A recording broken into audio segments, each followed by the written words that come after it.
Okay, I'm going to hand over to Liberty, who will be introducing herself and her work on migration.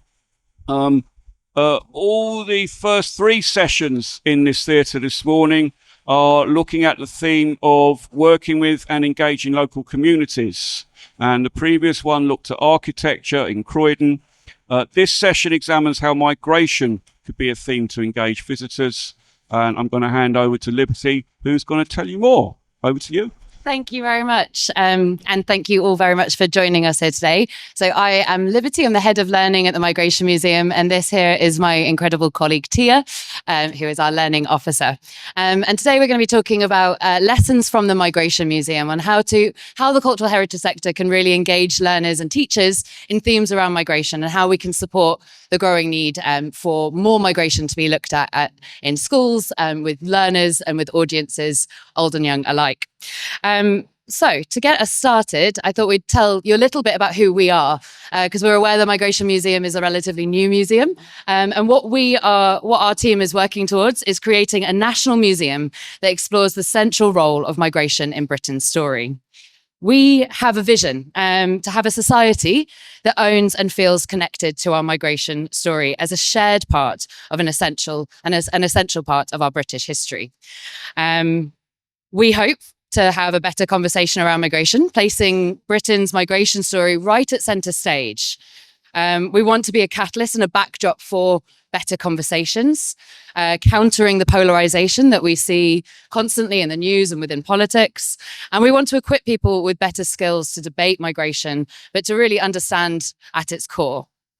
So we have a very broad learning mission, starting with the formal schools program that we run on a day-to-day basis, which is running workshops for schools, doing teacher training, attempting to influence the curriculum and influence examination boards, providing training for the wider sector as well, for corporates, for teams, for staff away days, anybody looking to engage in marginalised histories.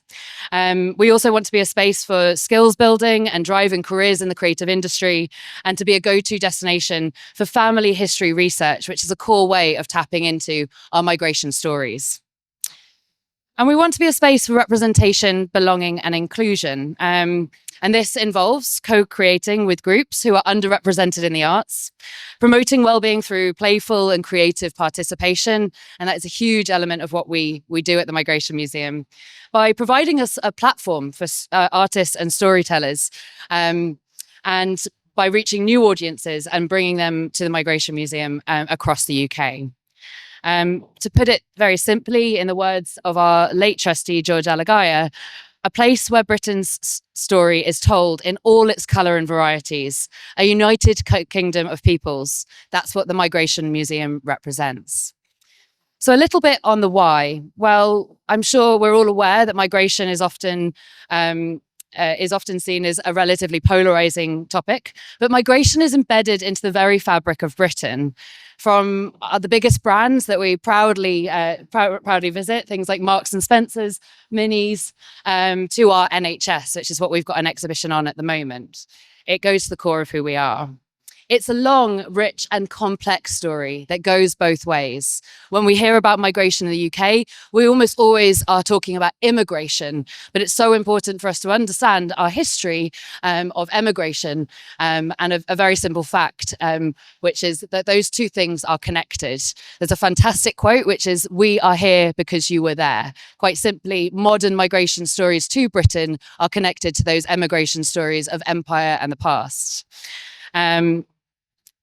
As I mentioned, migration can be seen as a polarizing topic. And I say can be because we think it doesn't need to be polarizing. Here we've got a snapshot of newspaper headlines from 2023, so taken from just last year. And you can see the language that we are bombarded with on a daily basis when it comes to this topic. So we really feel like it's our duty to provide some counter narratives.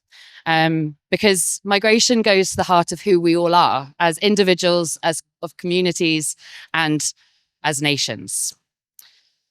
Now, Quite simply as well, classrooms are becoming increasingly diverse spaces and our educators need support. We know that teachers across the sector are understaffed, have limited capacity, underfunded, and therefore they really look to the heritage industry to support the work that they do in the classroom in order to teach relevant history that ignites students' passions.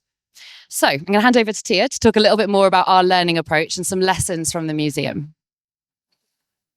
Thank you. So I'm going to be talking a little bit about our approach to talking about migration. So this is primarily from our learning program, but also applies to our approach as a museum in general. So there's quite a few strands to our approach to talking about migration. So the first one is using discursive and reflective techniques that place value on lived experiences. So what that means is instead of us trying to tell people what they should know about migration and teach them the facts and the figures of migration, we actually focus on having discussions. So all of our workshops that we do with schools, when we talk to people, whether that is Key Stage 2, whether that's PhD students or teachers, our emphasis is always on having discussions and conversations around migration, and that being a reflective space where we can hear from people's experiences of migration. Sometimes this might be lived experience or it might be connections to migration, and really put value on what that can tell us rather than trying to focus just on the history of migration. So we have a story-led approach, which engages students in a multitude of diverse intersectional voices. So as some of you might know, we are a museum without a permanent collection. And instead of focusing on objects, what we focus on is stories. And we find this is a really powerful way of talking about migration, a way that allows us to step away from some of the headlines and some of the prevalent narratives around migration and really see it as a human experience and as a personal experience. So by engaging with personal stories, we can allow people of all ages to really engage with a topic on a personal level. And we find that's a really powerful way of an inclusive practice of talking about migration. So one of the other key things that we do is we explore migration through local and community histories. So migration can be a topic that lots of people find difficult to talk about. In classrooms, we see that. In general public, we see that. So we approach migration through listening to underrepresented voices and through finding these local and community histories. And this works particularly well in our education program, whether we're looking at students from London, which is obviously a very diverse city, or whether we're looking at students from a village outside Leeds or in Scotland. We can find migration stories in all of these communities because we are an island of migration. So this is a really powerful way of actually engaging people of all ages and of all areas of the UK in the discussion around migration. And through picking these local community histories, we can really connect people personally to their local area, but also to different communities in their local area, and even within their community, so within their schools or within their families, and showing how migration has shaped and formed all of these communities. So we're also known for our playful, immersive experiences that challenge prevalent narratives. And I really love this picture of some kids in our galleries. So when you come to the Migration Museum, it's not a typical museum experience. We also have very playful, creative exhibitions, which turn on the head the things that you might think about migration. So often it can be quite a serious topic. It can be quite heavy. There are lots of difficult conversations that surround migration. But through our exhibitions, whether that is having a corner shop that you can play in our exhibitions, whether that is some of the interactive activities that we have. So putting a song on our heart installation that helps you heal, whether that is selling fruit at our little stall that has fruit from all around the world. And we have lots of cute toddlers who go there. All of these different experiences show that you can learn about migration and you can learn about people's personal stories through being playful. And this is a really powerful approach that we find, especially with young people, but also with people of all ages who want to come and learn about migration and have conversations about migration, but in a more playful way. And this is just one of the quotes that kind of supports the importance of what we're doing. So this was from a teacher after having a workshop from one of the Harris Academies. So they said, reflecting on the session, one student realized that it was acceptable to identify as multiple ethnicities, which gave her an immense feeling of confidence she had not felt before. Another learned that he could be proud of his Afghan heritage. Others had conversations with their parents about their experiences of coming to the UK, conversations that they'd never thought to have before. So this quote is just one of many that we have that show the power of talking about migration and about focusing on those personal connections to migration. And how talking about migration links to identity, belonging, so many other topics that are really play a really important part in our classrooms, but also in our world. So another way that another part of our approach is creating a safe space for reflections and questions. So this is really central to what the Migration Museum is and what we're trying to do. So we are a physical space because we believe it is important to have a space where you can step away from the headlines, step away from the noise, step away from lots of the narratives that divide us, and actually come together, no matter what your beliefs are, or what your views are, what your experience of migration might be, and reflect, learn about the UK, learn about our shared history, and have questions. We always say that if you leave the Migration Museum with more questions than you came with, that is amazing. And we actually strive for that. We want people to question us. We want them to bring up some of the things that they might not feel safe to share in their classrooms, in the wider world. We're a safe space for talking about some of those really difficult issues, whether that is refugees, whether that is the political situation, whether that's family migration. We're a safe space for all of that. Another key part of our approach is focusing on personal connections to migration. And we find that this really fosters empathy and understanding. And that's at the heart of what we're trying to do. We're trying to get people to understand that our whole society, our whole nation has been built on migration, and that we all have connections to migration. For some of us, that might be quite obvious, and for some of us, it might not be. But actually, migration can be something that unites us rather than divides us. And we find by focusing on personal connections and personal stories, we do foster that empathy and understanding. And it's really an amazing thing to witness in our sessions when you find that shared understanding between a class or between a group that comes and visits, or when people find connections in our exhibitions to their own lives. It's really quite amazing. Using art and creativity. So this is a wonderful picture of someone who's taken part in one of our family fun day activities. And that painting was actually based off, I think I've got an image here of this artwork, which is called Human Eye. It's created by Angelica Das. And we use artworks in our museum frequently to have discussions about migration and to draw out some of those conversations and topics that can be difficult to approach otherwise. But we also use our artworks to have a space for people to explore their own identity, their own connections to migration. And then very quickly, what is our learning program trying to do? So we are identifying the needs that learners have for migration. So a lot of the time, this is around resources and actually learning more about the history of migration and how that's affected the UK. It's about finding relevant local stories that people can use in all sorts of different contexts to connect us all to migration. It's about having confidence to actually talk about migration. So a lot of our work with teachers is around giving them that confidence and that understanding to tackle some of these subjects in the classroom.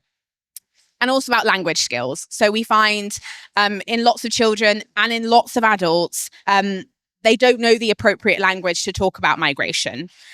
So we try and foster that understanding of what is appropriate, what is the language we should be using to talk about human beings and to talk about a topic that is so important to our national story. And so we're supporting the learning sector by creating resources and putting them together from other organizations, by having external experts that support our work, but also support other teachers and other learners, by helping different museums and heritage sites unearth their own collections and their connections to migration. So we know that there are so many objects out there, so many collections out there that have connections to migration, and it's about helping people uncover these. It's about finding those local histories and helping people, whether that's to put on exhibitions or learning sessions or to share that with their audiences. And it's also about contemporary collecting, which is something that we hope we'll be doing a lot more of in the future.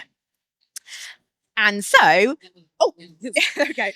So just very quickly to say as well, we've done an enormous amount of consulting with teachers across the UK. Migration is one of the biggest themes that is being adopted in the classroom. It speaks to calls for diversity in the curriculum, it calls for decolonization, and it is a key way in which we can create inclusive learning spaces. And us as a sector, it's our duty and our responsibility to really support teachers as best they can, because they are so overstretched. These are really tangible ways that you can do so by getting your objects, getting your items out there, getting the stories that you have in your collections and unveiling them for teachers.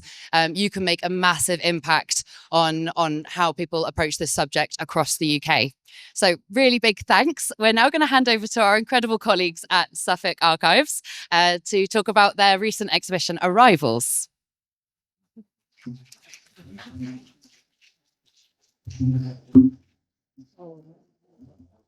Hello, good morning, everybody. Myself, I'm Emily Shepperson. I'm the Exhibition Interpretation Officer of Suffolk Archives. I'm joined by my colleague, Mandy Rawlins, who's our Community and Learning Officer.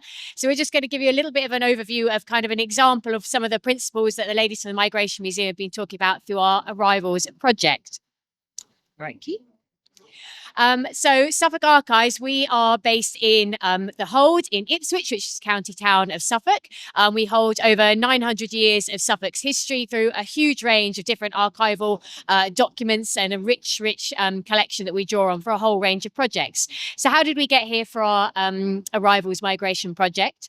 Well, several years ago, we were working on a whole programme called Sharing Suffolk Stories, which is all about drawing out different, perhaps kind of previously explored or undertold kind of stories from within our collections, and working hand in hand with different community groups and partners to delve further into those stories, collect more information, collect more materials to develop out our collections, and then work with them to share these stories in different creative ways. And the topic of migration had been in there for a long time, but we really felt that it needed a much bigger project to do it justice as well.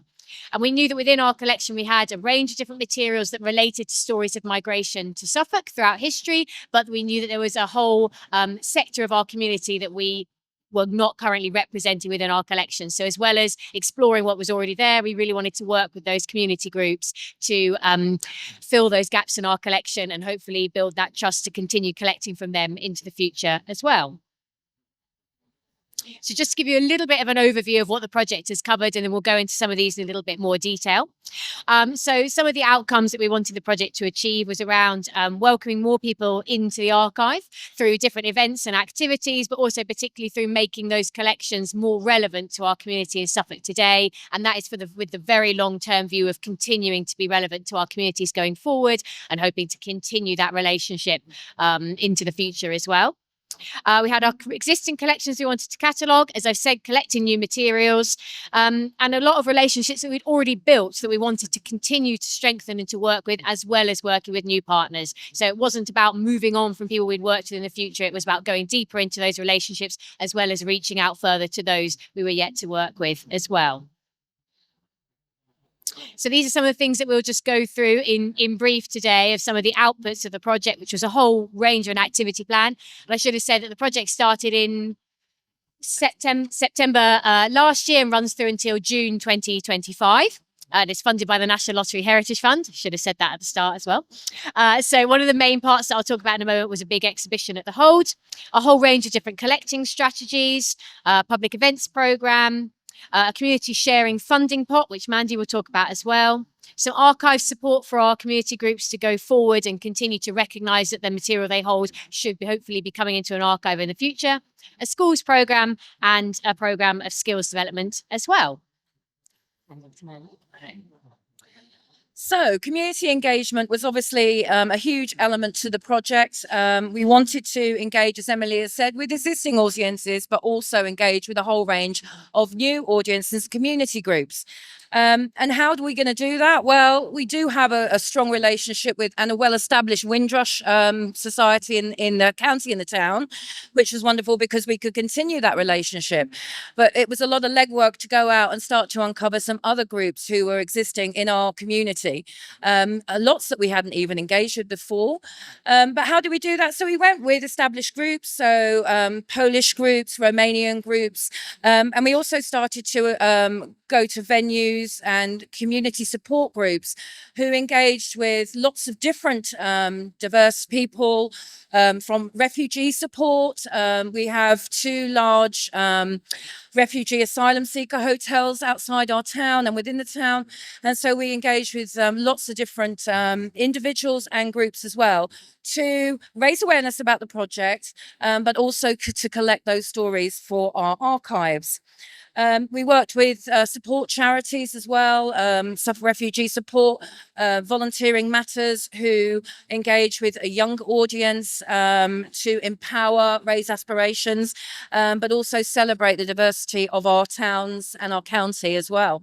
So partnerships and collaborations through lots of the public engagement that we did was paramount, and you'll see some examples of that going forward. Nurturing new relationships. We wanted our relationship to have a legacy. We didn't want to just suddenly rock up with an arrivals t-shirt on and sort of make all promises. So we were sure to be sort of really showcase what we were trying to do, but also set expectations of what our funding and our skill set could actually achieve. But also we have made a commitment to all the groups that we've been engaging with that we will have a legacy after the project. If there's anybody wants a tip about engaging with lots of different community groups, is do your research. Understand the cultural heritage of a country or a religion. Understand the migration of peoples to your town or your county. I was on a huge learning curve. I didn't know that there were so many different scripts in Punjabi, but it was a wonderful experience, and you have to be open to learning and being flexible as well. So one of the drivers was that, as you can see, myself and Emily are white women. So what we decided to do was we wanted our project to be driven by the community themselves.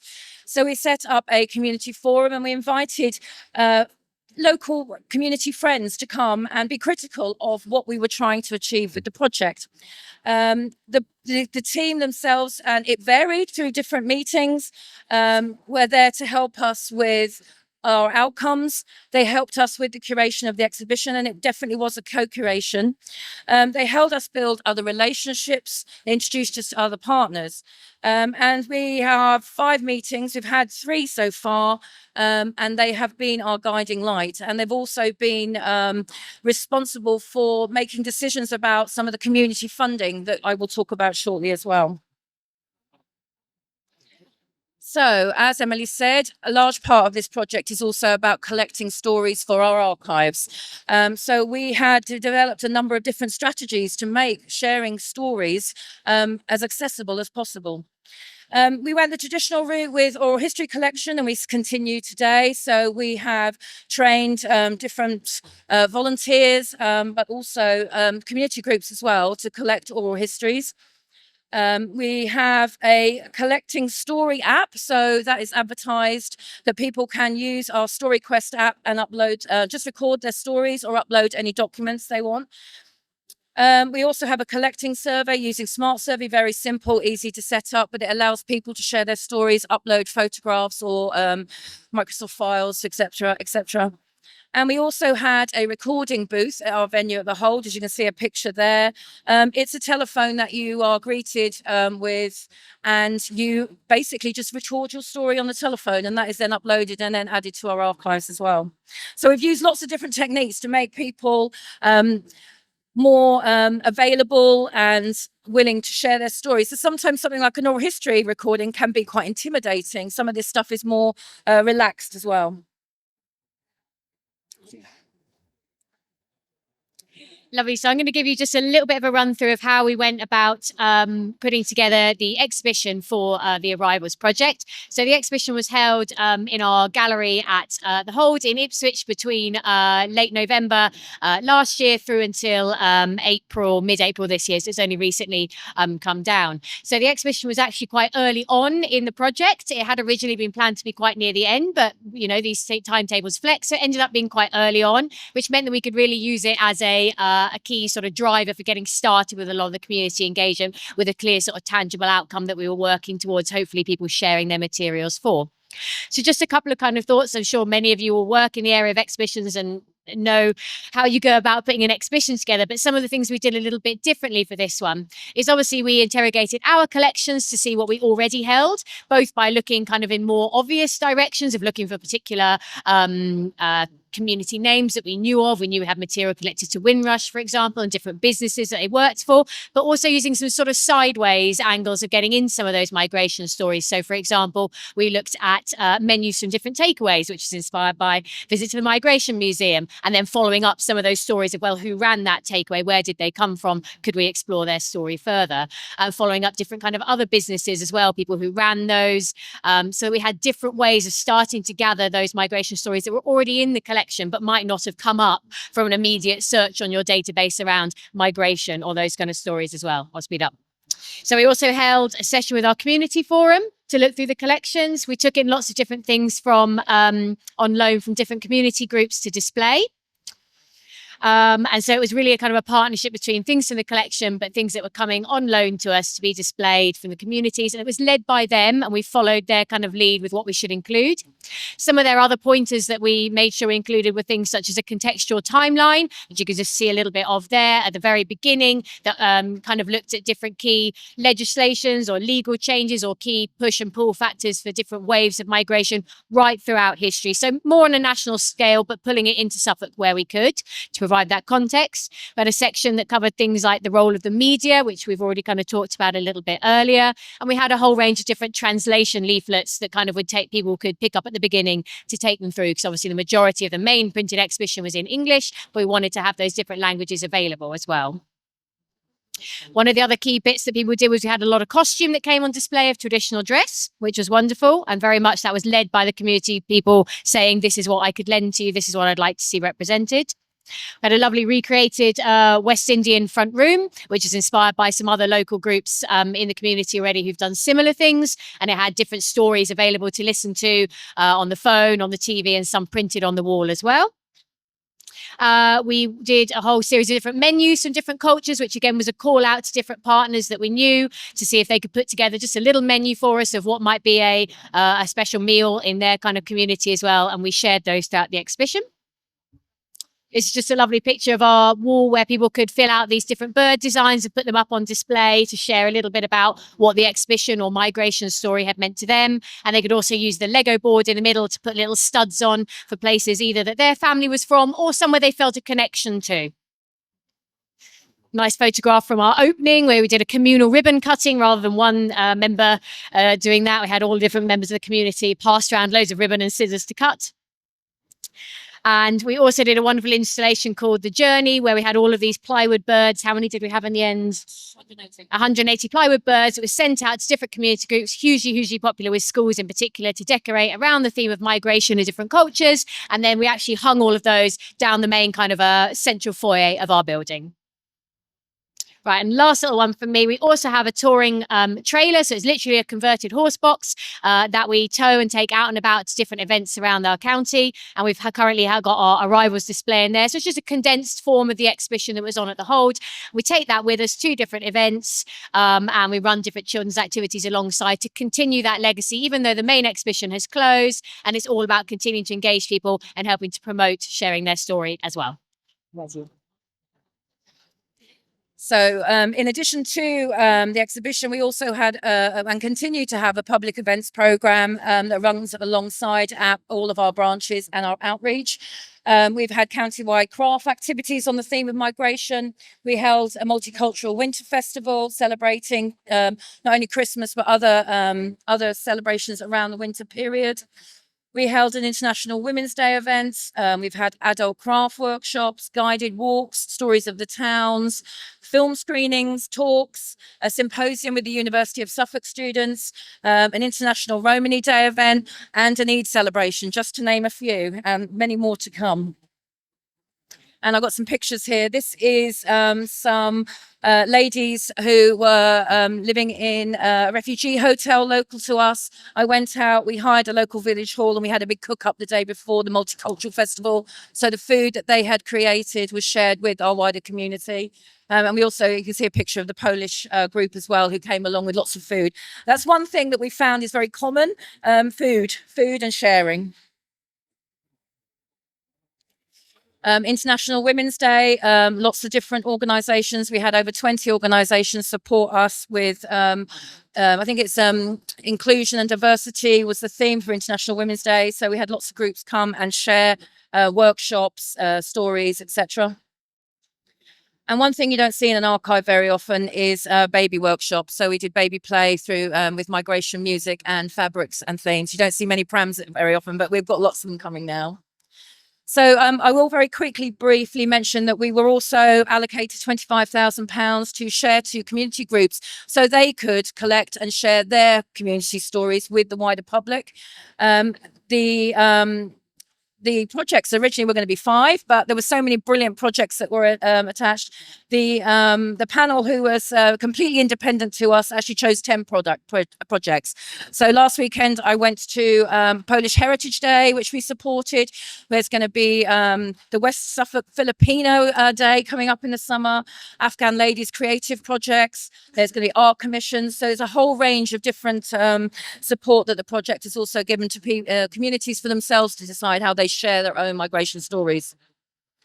We have a whole range of school engagement. We've got 750 children coming before the end of June to learn about, as very much as my colleagues have said from the Migration Museum, focusing on stories of migration, exploring those, and also about food as well. So we've got lots doing there.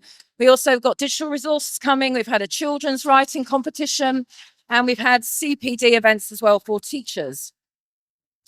The funding has given us the opportunity not only to develop our own skills, but we also work very closely with the University of Suffolk. All of their BA and MA students have worked on either projects involving research, podcasts, and also that symposium I talked about was all around local migration stories, researched and presented by students.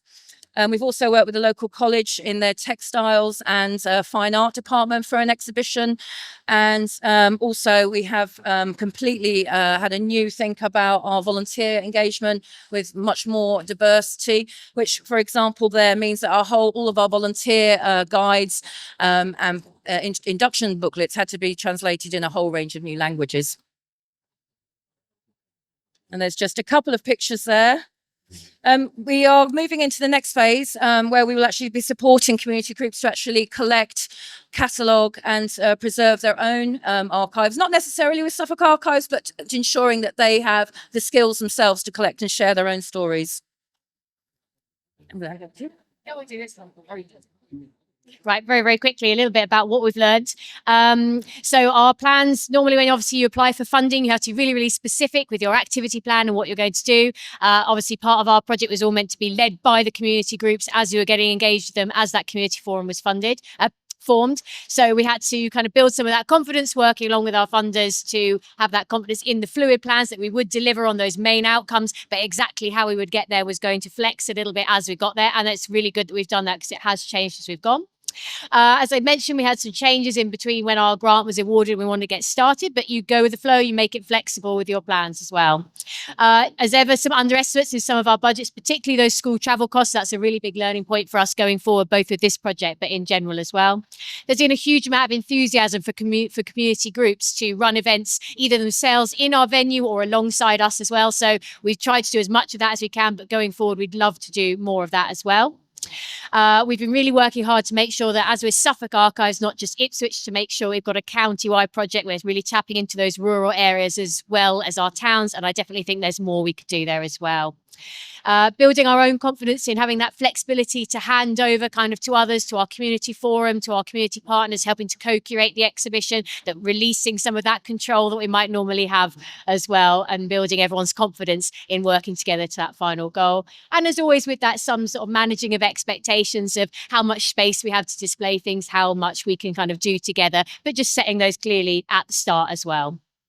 So I won't go through all of these because I'm sure we want some time for questions, but some lovely bits of feedback that we've had, that we've been gathering throughout the project, of people really making comments about how it's made them feel very proud, particularly of their town, people feeling very proud when they can see themselves or their community reflected within that particular venue, and people being quite inspired or surprised actually sometimes that depth of migration stories that are present in what sometimes people might see as quite a rural kind of county as well.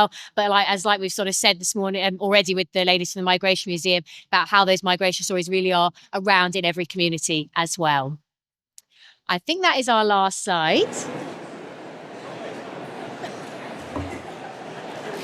Thank you. Am I good? I'm good.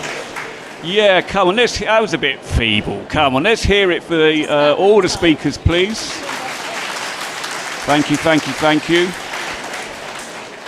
And if we do a really big one, then everyone will think there's something happening and they will migrate here. Okay, time for Q&A. We've got time for questions. Please put your hand up if you have questions. Anyone who asks a question, I'll give you a microphone. Please put it up close to your mouth so everyone can hear. Hello, I'm Lucimara. I'm from Brazil. I have done consultancy for the Immigration Museum, and they just opened an exhibition about climate refugees and climate migration. So my question to you is, how have you addressed the issues of eco-anxiety, or also if we're planning to do more activities on climate migration, how this is on your mind for programs and activities? I'm going to jump in first. Thank you. It's a fantastic question. I think for a lot of us, it's on our mind that is going to be a growing area of migration in the future, an incredibly pressing need and one that needs to be addressed. And just like all of us in the sector, we want to use our medium to kind of draw attention to it, prompt discussion, and bring people together. We have put on a small display at the Migration Museum last year, which engaged in climate migration and platformed 3 different artists to kind of have a creative response about it. It was the start of what we hope will be a lot more engagement with that theme and with that topic as we grow and we become a kind of permanent migration museum that opens up in the City of London in a few years' time. I think climate migration will definitely feature. So we'll be in touch. Also, our next exhibition actually has a section that's looking to the future of migration. And as part of that, I don't know exactly what that section will look like yet because I'm not a curator, but part of that is about climate migration. And I know that is something that we want people to think about, talk about, and have in our displays. Okay, more questions. Okay, we've got a couple down here. 1, 2. No, you go first. Put it up close to your mouth. Thank you. They were both such inspiring presentations. My question's for the Migration Museum. Do you encounter much negative language and behaviour in your safe space for reflection? And do you have a policy or guidance for staff and visitors for when you might have to draw the line? Thank you. Another very good question. I think the kind of the first answer is we don't encounter it as much as we might expect, or some might expect, which is really positive. I think we, within our learning program, very much have a tactic, which is calling people into the conversation as opposed to calling them out. It's okay for people to have ideas and to voice them. We want the safe space to be about that, but it's about kind of challenging and getting to the heart of where those ideas might have come from. So an example, a young person says to me, I don't think that asylum seekers should get any state funding or get any money. So we go through exactly where that idea has come from, the fact that asylum seekers aren't allowed to work in the UK and they need to be able to survive, what other support they're given. And actually it's about kind of coming to an answer together and trying to kind of work it all out. We do naturally kind of have a line that is drawn when we feel that when we feel that we need to safeguard our staff, our other visitors, when we can hear language being used that might offend or upset other people, in which case we very much say, this is a space for respect and for tolerance, and that is not language that we expect here. And we support all of our staff, if need be, walking away from the situation or kind of disengaging in that way. We've had some brilliant training on difficult conversations. And if anyone is interested, there's an organization called A Space to Come, which are all about having different conversations, holding your own, and being kind of sure where those boundaries and those lines are at. I think, can I just add something as well? I just think that's a bit confusing. So yeah, we, similar to what you're saying, hadn't actually experienced a huge amount happening kind of within the exhibition. We didn't have any kind of particularly negative language that came up on comment cards or things like that as well, which we had been prepared that might happen. The only other thing that I would add really is also thinking about higher up within your organization or beyond that, depending on how you are funded, how you are structured, what political context you are operating in your area, and where reactions may come, what opinions may be of kind of work within migration around that. And just, I think what we found was beneficial was working from very, very early on, of sharing throughout the organization, up and down the chain, the work that you're planning to do, why it is important. And if you've got other kind of core values within your organization that you can show, look, this is how this work fits into these core values that we have already all signed up to or all committed to already as well. Okay, any more questions? Any more? Where? Whoa. Oh, yes, right there. Put it up really close to your mouth. Thank you for your talks. Really interesting. I was just noticing that a lot of the groups you engage with, can you hear me? Is this working? Great. Are either children in school groups or community groups who are already affected by migration, kind of direct migrants themselves, for example. So do you have any insights on dealing with groups who are more skeptical and who might read the headlines in the newspapers that you kind of showed on the screen, for example? I was just kind of wondering about interacting with those more challenging audiences. In addition to the community work, we also had this wide-ranging public events program, and so that is designed to get the general public in. I'm afraid to say, like the others, we didn't. No, it's not. It's a good thing. We didn't get a lot of negative reaction. I think possibly only via social media through maybe a few keyboard warriors. We didn't really have any groups or organizations that came forward to really contest what we were doing. It was, as we said, I think it's a celebration, and that really was how the project has run so far. Thanks. I think we largely think of what we're doing as engaging kind of two groups of people, two kind of thoughts.